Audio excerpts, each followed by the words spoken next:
can't think it's a bobcat. So there's a pad and toe spread out. That's the size. Basically, it's even longer than that. I'd say it's half an inch longer than a Bic lighter.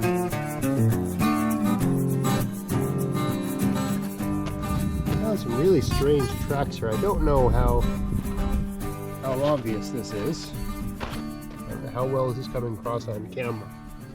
But whatever it is, it's big. I'm just clearing some noise. I've got a sled. Let me unattach this thing. Pulling the sled behind me here.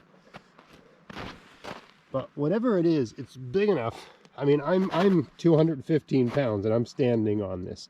If it's really, yesterday when I was hiking in, the spots where the sun was shining on, there were places where I went through, but generally speaking, I wasn't going through the crust and the snow. Snow is here between a foot to a foot and a half to 2 feet thick, 2 feet deep, right? And depends on where you are. But whatever this thing is, it went through here and here. And it's not a deer, because it'd be, you know, there's all kinds of places where I've seen deer tracks here. They just don't look like, there's no toes, right? It's round. It's not even a coyote, it's round. It's a round track. And the few places, I'll show you some other spots further up where they're more obvious.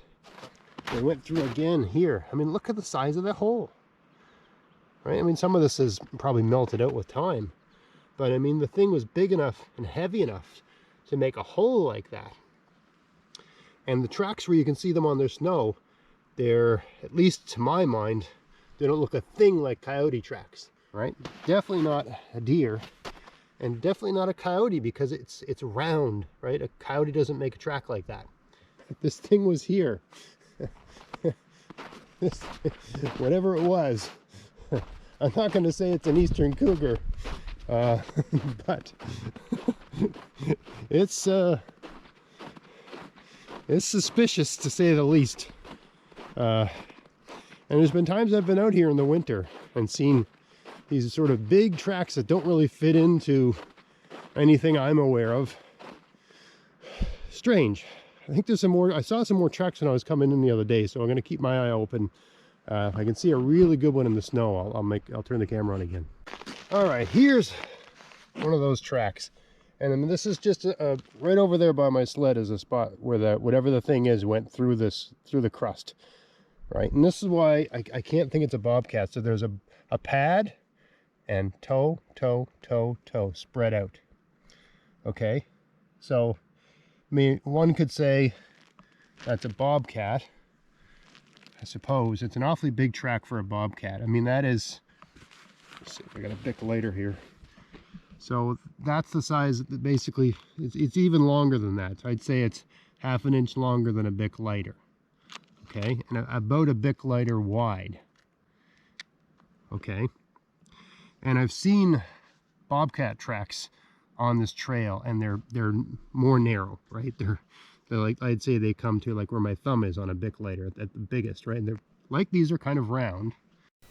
This chart here shows the difference in size between a mountain lion, lynx, and a bobcat.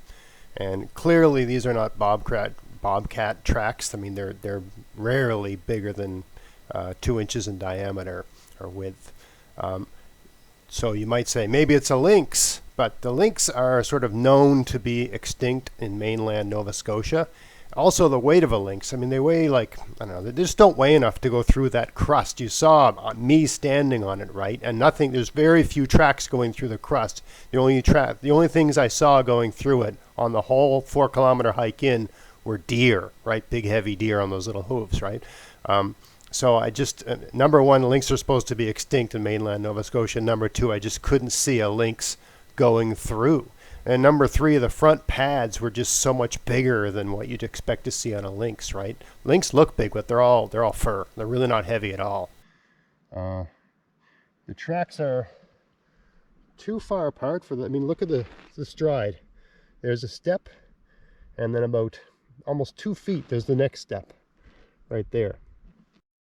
Here's a government source. You can see the stride of a cougar, and it's 40 inches from step to step, which means from each print you're going to see about 20 inches, which is roughly what I saw with these tracks. That basically there was a track every 20 inches, which means a 40-inch stride.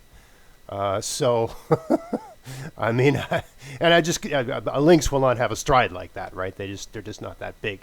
And again, the thing keeps going through the crust of the snow, and the lynxes, I mean, they hunt rabbits, and they're sort of built like rabbits, so they got big fluffy feet relative to their weight, so they can go on top of stuff. And whatever I mean, I'm getting a bit I'm not far from the road here, and I'm not usually nervous in the woods here, but you know, we don't. Man-eating predators aren't things we're sort of used to here. We have black bears, but they're afraid of people. Cougar, I don't trust them, and they're ambush predators, so I really don't trust them. But I mean, boy, I'd have to think that's a cougar. I mean, I'm not, you know, the greatest woodsman ever, so I don't know everything. But whatever the thing is, it has a cat-like track. It's bigger than a cat. It's bigger than a wild cat. I suppose it could be a lynx, but I can't see a lynx breaking through crust like that. I just can't see. There's all kinds of places here. Look, right over here. I'm following the tracks. It's the same animal.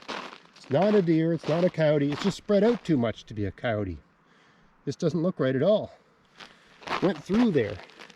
And if it was a coyote, you'd see the telltale toe, like the two front toes, and the hole would be more oval, right? And I just can't see the coyote being heavy enough to go through this crust. I mean, I'm not going through it. I'm 215 pounds, right? Even on my toes. Look, I'm going to put it all on my toes. I'm still not going through it. I mean, sure. Let's say if it, you know, had a warmer day and there was some really good sun and it warmed the thing up, it could be soft enough to go through, I suppose. But I mean, look how many, it's not like it's going through every step. That is a long print. That's a very long print. What the heck is that thing? You know, this is a coyote. I don't know how well these things are coming off, but this here is a coyote track. It's oval in shape, almond shaped. Okay, so these are coyote tracks, guaranteed. I can see the toes. I can see everything about it. That's coyote. But this thing, what the heck is this thing? I mean, it almost looks like a hand. Sasquatch, right? Anyway, the road's right over there. I was hiking in yesterday. This is the first thing I saw. And I mean, I've only got a 22, and I don't usually bring these things for protection or anything. I don't think that way, right? I just, you know, I just don't think that way, right? Just for hunting, I don't really worry about protection. So anyway, hiking in yesterday, that's when I put a few rounds into the rifle and was holding it in my hand probably for about 15 minutes, and I was like, what are you worried about? Everything's afraid of you. You're big. Which is my general philosophy. You're big, things will leave you alone. That's it. It's a good rule of thumb. But man, what a weird thing to see in the woods. Anyway, interesting tracks. You never know about these things. They say it's one of those things where there's rumors, right, that there's cougars in Nova Scotia. And if you go to the Department of Natural Resources, there's a form you can fill out if you've seen one. Right? So I don't think they'd have that form if it was complete, you know, unicorn talk. It is possible we have them here. Whatever this thing is, it's a pretty good candidate. The tracks are just too big, and it's heavy enough to go through this heavily crusted snow. So anyway, just some observations on the trail. Hope you found it interesting. If you did, please like, share, subscribe, and until next time, enjoy outdoors on the cheap. Thanks for watching.